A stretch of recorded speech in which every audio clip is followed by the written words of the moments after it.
may isi-share ako sa inyo ngayon na napakasakit. Diba? Sabi ko sa inyo, galing ako sa aking probinsya sa Masbate. Hindi ko alam ng aming probinsya ay puno na rin ng droga. At 10-year-old, 10-year-old na bata, nagdi-deliver ng shabu. Ang nanay ngayon nakakulong. Okay? Sa city, Masbate City, sa pier, a 14-year-old, may dala-dala ding shabu sa pier.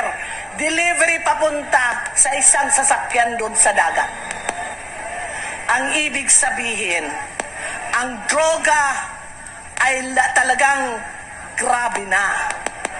May nakapagsabi nga sa akin na yung isang taxi driver kahapon may naisakay. Nagpaikot-ikot dyan sa Pandakan. Pagbalik, at sabi sa driver, bye, antay ka lang. Pagbalik, nagpahatid na naman kung saan man siyang impyerno ihahatid. Alam mo kung anong binayad sa taxi driver? 1 sachet of shabu. Dahil wala daw siyang cash, kaya shabu na lang ang ibinigay niya sa driver. Which ang driver nanginginig, hindi tinanggap yung shabu na yan. Ngayon, President Bongbong Marcos, ang ating Pangulo, President Bongbong Marcos, saan na yung sasabihin mo, kamay na bakal para sa droga? Naglilipanan na ang droga dito sa Pilipinas. Ito lang ikot natin, dito lang sa paligid na to, marami dyan na mga bangag. Lalo sa gabi, marami ditong bangag. Bakit hindi mo yan ipadakip? Umag-aantay ka na ikaw ang dakpin.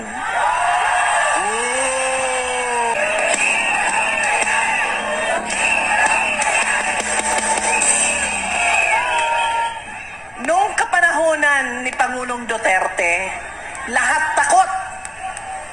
Takot lahat pagdating sa droga na yan. Ngayon, wala nang pakialam ang tao. Napakamura ng droga ngayon.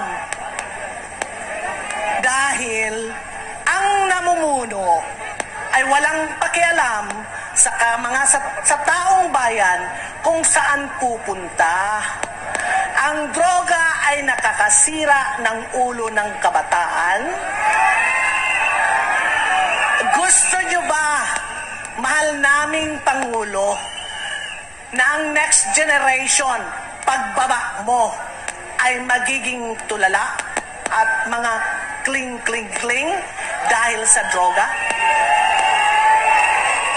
Ngayon, Mr. President, para sa kapakanan ng sambayanan, sa amin, na hindi kami mag-isip na kung ano yung mga chuchuwawa dyan ay totoo, why don't you take the challenge of President Duterte to have a drug test?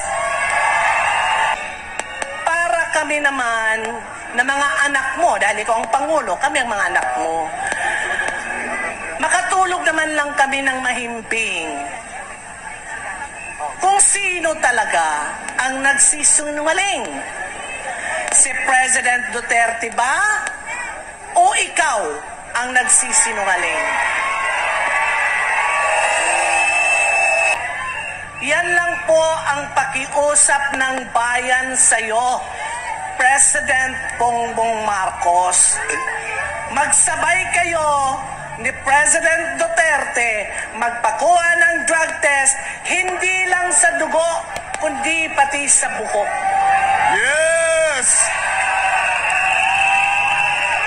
Para kung totoong hindi ka talaga drug addict o dili ka na bangag, ay at least kampante kami na mamamayan at pwede mo kaming balikan. Ako I will accept. Kung ma-prove hindi ka talaga bangag, hindi ka drug addict, ipakulong mo ako. Filean mo ako ng libel. Walang problema. Malayo yan sa tiyan. Okay? Pero ang gusto namin, magkaroon ng kapayapaan ang ating bayan na malaman namin na ang namumuno sa aming pinakamamahal na Pilipinas ay hindi bangag. Bangag, bangag, bangag. You can file a libel charge against me, Mr. President, because what I'm saying is I'm just echoing what President Duterte had said in Davao prayer rally. Sinasabi ko lang ngayon dahil marami kaming nalulungkot na hindi namin malaman kung totoo ba o hindi ang sinasabi ni Pangulong Duterte. Yun lang po, Mr. President. Okay? Huwag po kayong magagalit sa akin.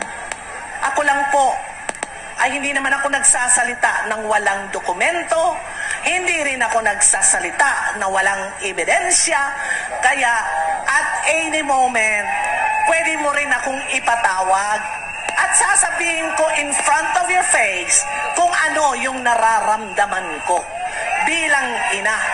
Ma'am Sandra, may tanong po ang taong bayan. Kailan po daw ilalabas?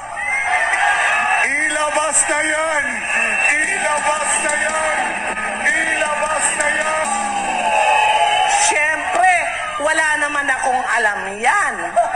Hindi ko alam kung saan yung video na yan ngayon. Okay, lahat naman ng intelligence nasa ating Pangulo. Dapat ngayon pa lang, sinisiksik nyo kung sinong may hawak talaga ng video na yan. Dahil ilalabas yan, ang pagkakalam ko, ilalabas yan sa tamang panahon.